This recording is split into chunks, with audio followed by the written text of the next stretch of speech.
Hey everybody, welcome back.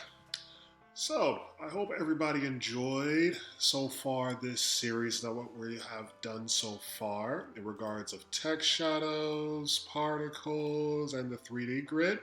So the last one that we are going to do in regards for this mini series before we actually wrap this up is a light streak, and this is slightly more advanced as you can see. So this is going to be our last one. As you can see, this is more of not just a still image of what we have done, but this goes more complex because we're actually animating something. So let's just get started. So as always, let's just start with a new composition. We're going to make this standard and we are going to call this light streak 2 because again, we've already made one, so I could just show you for that demo.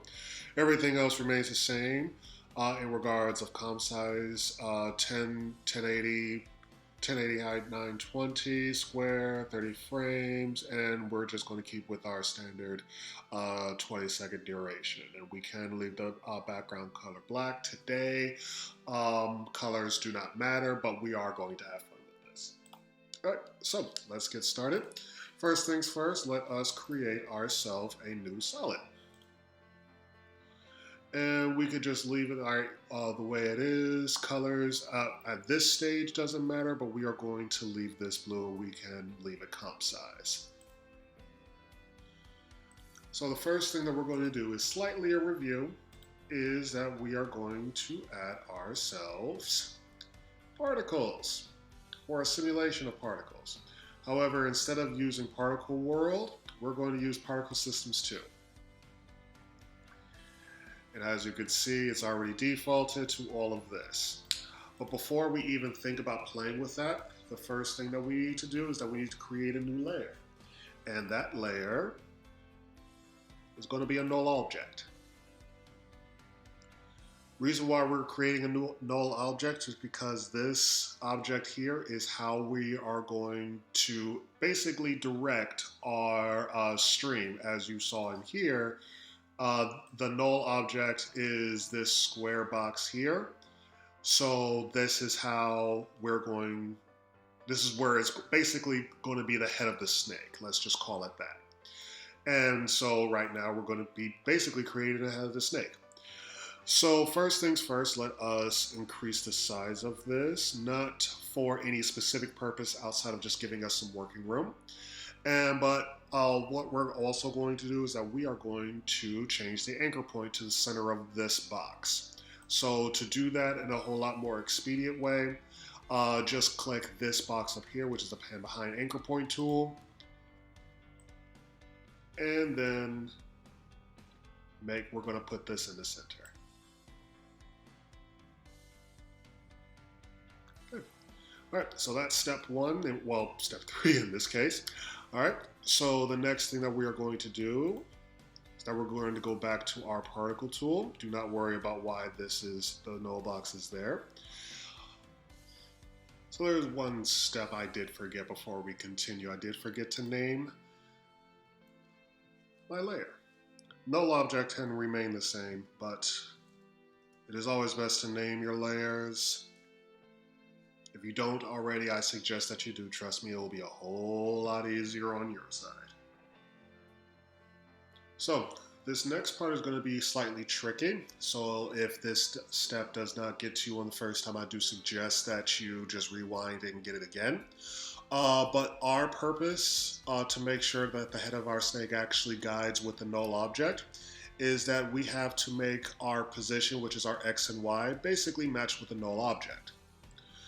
So to make sure our X and Y matches with our null object, as well as how it is going to move, we're going to play with quick keys today.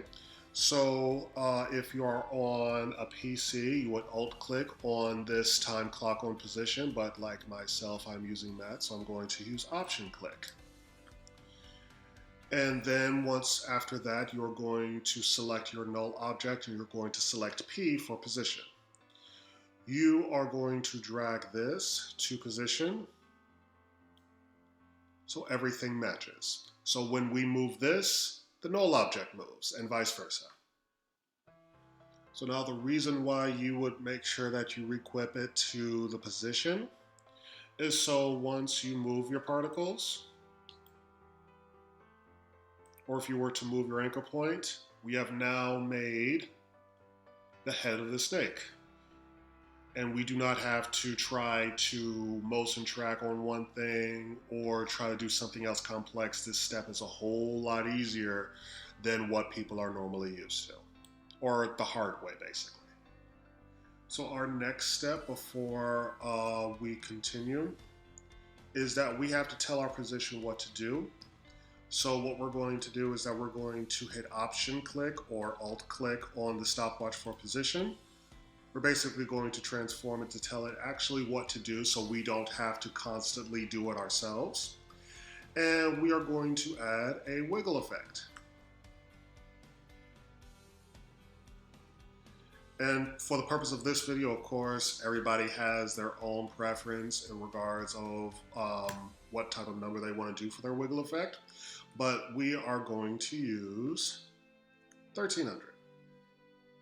However, when you're typing in 1300, be sure that you hit, because I didn't, 1,300. If it doesn't do that automatically, make sure that it does. And what we just did is that we just made it have an expression. All right, so now that's done. And when you do that, particles are wiggling automatically without us telling it what to do. It is randomly wiggling based off of just the number that we just provided. So now the snake can move on its own, basically. All right, so now that our expression is now set, we no longer need to play with the null for now. However, as you can see, all of this needs to get down to a string. So now, at this point, we can play with our particles. So we're going to select with our particle layer, we're going to reduce our X to, let's say, 0.1, as well as our Y to 0.1 as well. As far as our physics are concerned, we are going to keep it as explosive. For the sake of this video, of course, if you guys want to do your own thing in regards of changing it to fire or doing another thing, of course, it just depends on the type of effect that you are trying to do. But for the purpose of this video, we are going to leave it as explosive, and you will see why when we are done. Actually, you know what? Let's not leave it as explosive because we have to reduce way too much. So for the purpose of this video, and actually for the demo that I just did, I just remembered, we are going to use direction normalized. After that, we need to make sure that this, again, doesn't go everywhere. So let's change that to 0 in regards of velocity. And as you can see, we now have our single streak, but we're still going to play with this more. Let us change this gravity to 0 as well. Actually, no, let's change this to 0.1. There we go. What else can we do? Let us change our direction for now to 0. We don't need that. Extra can remain the same. That works. The reason why we want the gravity to at least stay is because we do not want it just to be a straight line and just flat. We need to give it some life. So that's why we are keeping gravity as well as the extra, but everything else can go at this stage anyway. All right, so our next step is to customize the particle itself. So we are going to drop down particle. It is best to leave it as line, at least for the sake of this video. Again, to each their own, but if you were to use something else, in my experience, it doesn't look like the way that you want it. Of course, again, to each their own. This is After Effects. It also depends on the product or the project, excuse me, that you are working on. If you are going to use this, of course, feel free. But for the purpose of this video, we are going to stick with line. And since this is getting way too thin, we are going to increase this just a hair, and I do mean that literally. Let's just make this bigger to 0.2 on both the X and Y. That is fine. All right, we are going to, in regards of opacity map, we can leave that as fade out, that's fine. However, max opacity, let's change this to about, around 1920 will do. And also, instead of composite, we are going to switch that to add. Random seed we don't need to play with, and I do believe,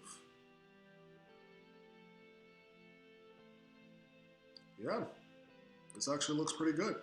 All right, so our fun step is, of course, y'all should know this by now, I like to play with colors. So let's just, since this is yellow, let's change this to green, dark green.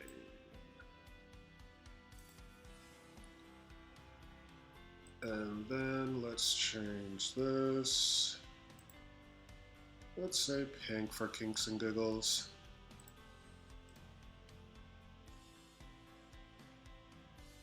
Those colors clash, but you know what? Yeah, let's have fun with this.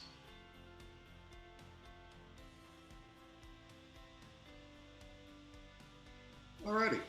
So now that we have our animation, we have our colors, we have, for the purpose of this video, we have the thickness that we want. Of course, you can make it thicker, but then now our next step is that we're going to make this a little bit more poppy, and I'm not talking about adding a glow to it. Of course you can, but what we're going to do is that we're going to duplicate this. We're going to duplicate the layer, and it's a whole lot better to duplicate the layer versus mirroring it as we did for our grid video. Reason being is because unlike our grid video, what we're going to do is that we are going to change our anchor point on our second layer that we just created. And it is best that you change it for both the X as well as the Y, to give it a little bit more of a streak. And then we're just going to do it again. And by the way, anchor point, that quick key is the letter A.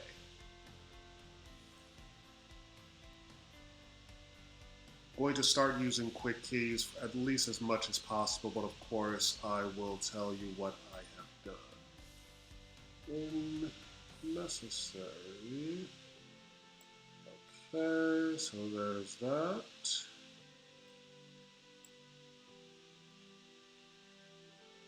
There we go. And let's add one more.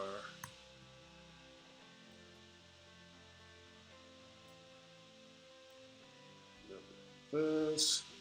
And instead I pre-did this in my demo one, but I haven't done this. I'm going to hit toggle and switches, turn on modes, and then we're going to change every last one of them to add.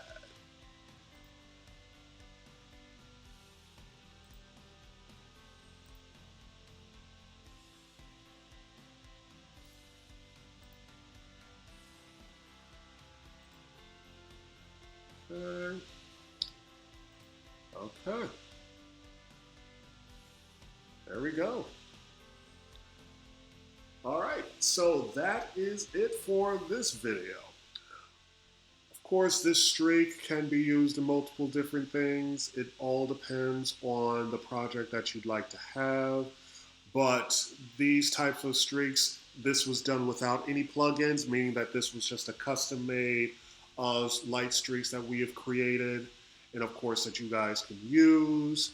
Other people have used streaks for their own specific purposes. Of course, the more Professional looking ones are used through plugins, but not everybody can afford plugins. So this is why this is still done with Adobe After Effects 2020 with zero plugins whatsoever. Of course, if I ever do decide to get plugins, I will decide to start adding more tutorials in regards to the plugins that I use, but that's a cross the bridge we get to in a moment, as well as how far that we want to get with this channel. But for now, this is how we're going to do it. Again, this is getting to the more advanced, and as I promised, we started out lightly with just text shadows, as well as just a basic lens flare. Then after that, we went through particles. After that, we went through how to create a grid, as well as to changing colors and the benefits of that grid. And then now we have just created our light streak. So for that, that is the end of this four-part or part 4 video for light streak. We are going to add one final video to this series, so I hope to see you guys there for that. And again, I hope you guys are having a safe COVID-19 period. We do not want to blow ourselves up just because we're all in trying times. We are all going through the same thing. I hope everybody is staying safe, staying healthy. But beyond that, I will see you again next time.